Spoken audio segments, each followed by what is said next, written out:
I'm now joined by world-renowned Nikki Scully, who just finished up her workshop here at the Synthesis 2012, and it really is an honor to finally meet you because a mutual friend has been talking so highly of you, and the work you're doing has just reached the world all over with all your books, and it's really an honor to have you here. But tell us about the workshop that you did and how that was. The workshop that I just came out Yeah. of? Well, we did some work with the Anubis Oracle. One of the things I'm trying to do is connect with the group, the convergence that's happening in Egypt now, so that and with all of the other festivals. And so it was just amazing how the cards reflected exactly what's happening here, and how out of the chaos of this time, great things are being born. It's kind of like being in labor and experience the birth. And then we did a visioning of what the earth, what the new world will be, realizing that whether you're asleep at the wheel or whether you know what's going on, you're part of the collective mind that is always creating the future.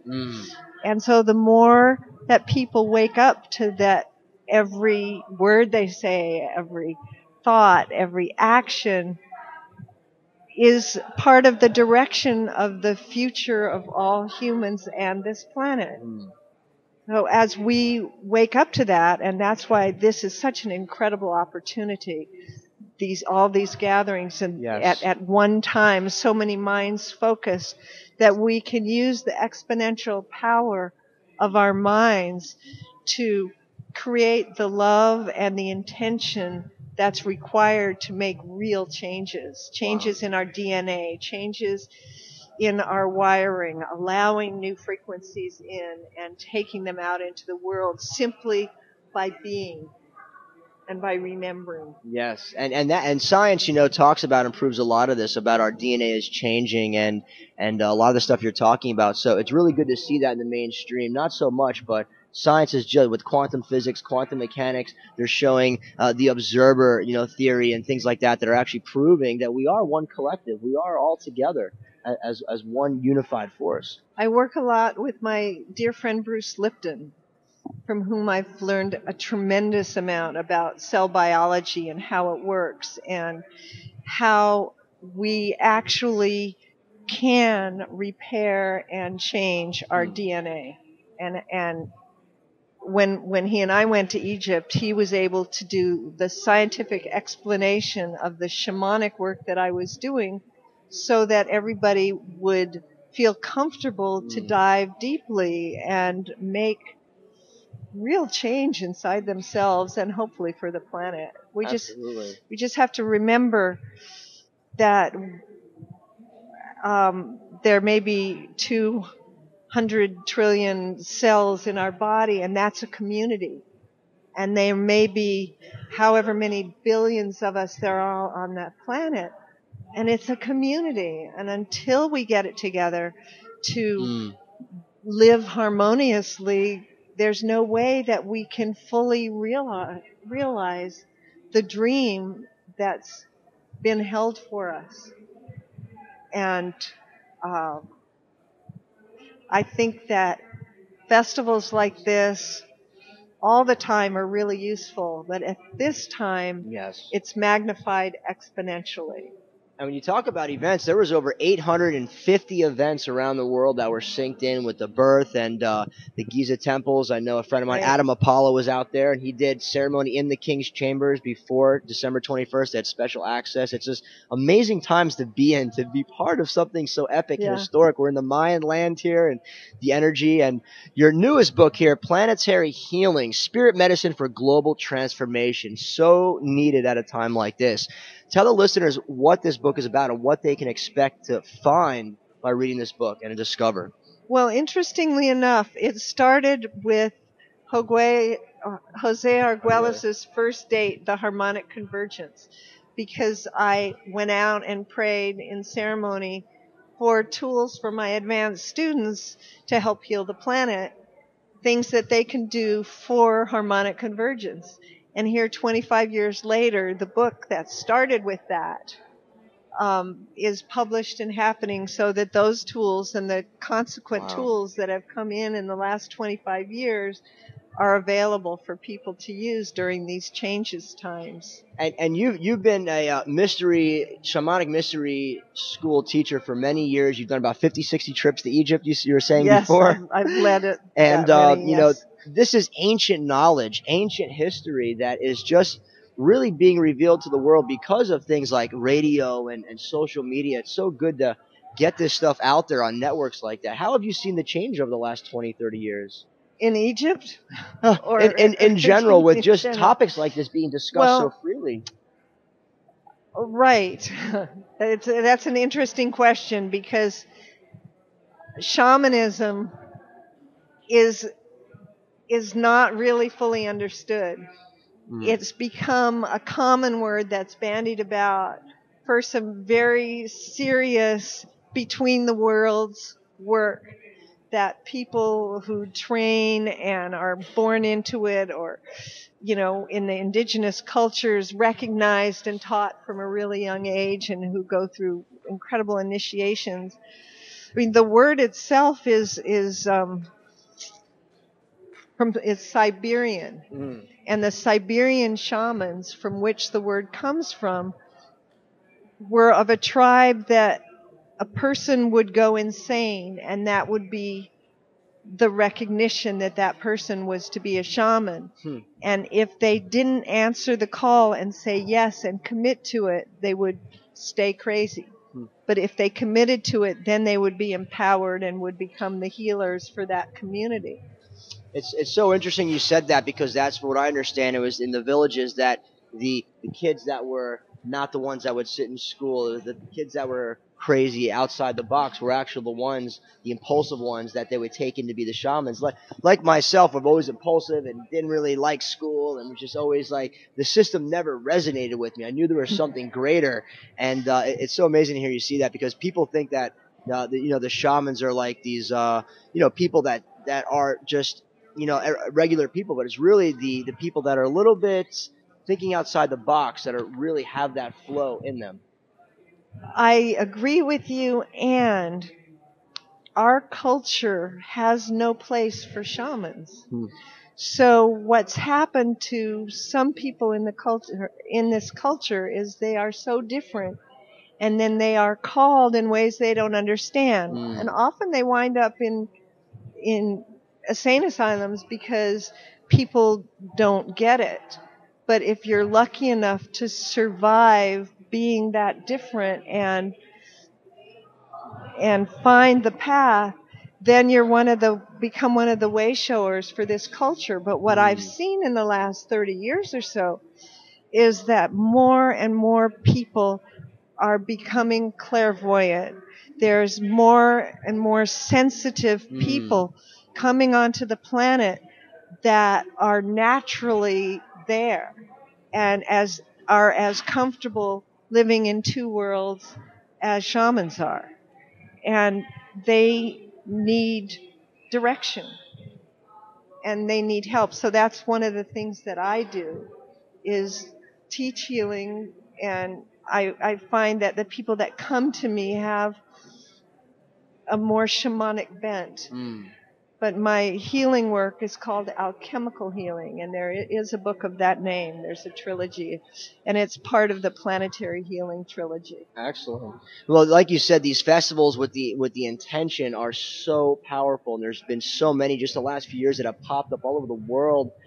Huge festivals like Burning Man, where they're showing a new way of living, where they're being sustained, living in harmony, a gift economy, these new concepts that have really been just hidden from us or kept secret, because they don't want the people to know there is another way. Well, I think what happened in the 60s has something to do with that, because we had something really beautiful, really pure and beautiful in the Bay Area, which is where I was at that time. Nice. And then it became exploited and corrupted. And the bad drugs came in, and it got spoiled. So now people are more careful. They go off in communities and create communities off the grid, and they're working on sustainable living. And it's becoming more and more widely known because as the people learn and grow, they bring it out in the world and share it. I mean, I think the largest consciousness gathering in this country is, I can't remember what it's called, but it happens every summer in Marin County, and it's about... Coachella? No, it's not a music festival. It's about living sustainably. I'm sorry, it's not on the top of my mind right now, but it's thousands and thousands of people. And then of course in Oregon where I live, we have the Oregon Country Fair, which we hold as a microcosm of, if we can do it, live in that orientation and in that field of love for a week, or some people a month, and the festival only happens for 3 days, but we are exemplars to the world for how community can live in joy and in creativity. Absolutely. And that's definitely something that's been lost. I was saying before, like when I grew up, I don't even know any of my neighbors the last 20 years. My parents used to talk. They used to have block parties, and they would know their neighbors. We've lost that sense of community. Absolutely. What do you see in 2013? I mean, here we are, December 23rd. The world didn't end, and there's lots of new things emerging and new energies. What do you see happening in 2013? Do you see people really? What I'm hoping and what I think can happen, if enough people really gathered and put their focus into it, that internal changes will happen that will come out more over time. I think that the solutions to our problems on the planet can't come from the mindset that created them, as Einstein said. So we're building a new mindset, and we've done great strides with these dates, in this window, to change people's minds and to open pathways so that there are new ways of getting information, that we can actually become more intelligent. And that's really what the Planetary Healing book leads up to. How we can see what's coming and change it, and do it in an ethical and moral, life-sustaining, uplifting, spiritual way, which is now, as you said, joining science. And I'm finding it a fascinating, wonderful time to be alive. And absolutely. The mix of cultures and the mix of alchemists like me and scientists like Bruce are bringing a whole new awareness to a lot of people. Absolutely. And I'm seeing a change coming. We can't sustain what's happening. So. And tell us about some of the things you'll be doing in 2013. I know you do a lot of workshops and traveling. Do you have any big projects or books you're working on for 2013? Well, I am working on another Egyptian Mysteries book with Normandy Ellis. I'm also working on gaining the technology so that I can, because I'm, I'll be 70 in 2013. Wow. So I want to be able to reach the world from the comfort of my home. And so I'm, one of my dear friends is one of the main experts in education through the school systems and all the highest level ways of teaching through computers. And so she's going to spend a month with me. Wow. And we're going to see if we can set up a school that way. And then, of course, I'm going to Egypt a couple of times. Of course.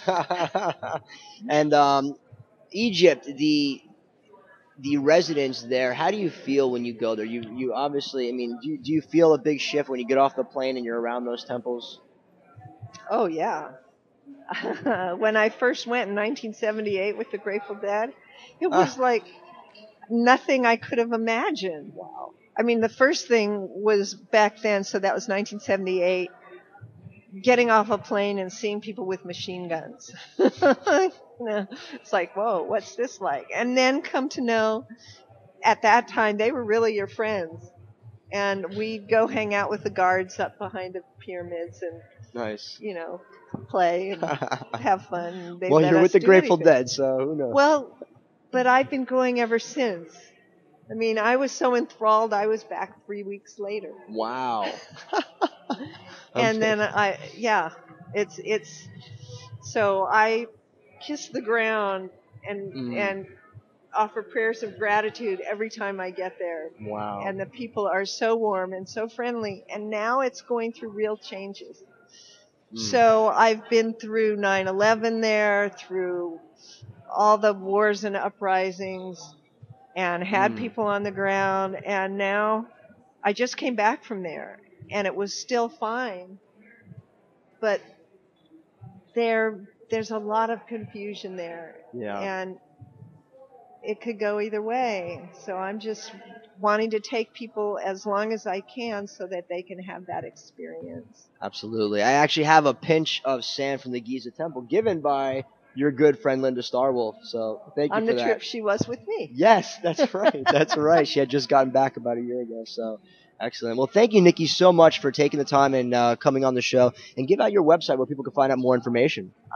It would be either nikkiscully.com or it's mostly known as shamanicjourneys.com.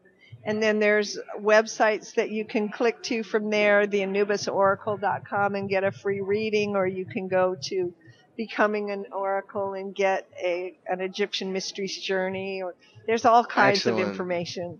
Wow. Well, thank you so much for coming to Synthesis 2012 and being in the land of the Maya, just 1 mile from Chichén. It's such an honor to be here. And thank you again for coming on the air. My pleasure. Excellent. Thank you for having me. Absolutely. Thank you.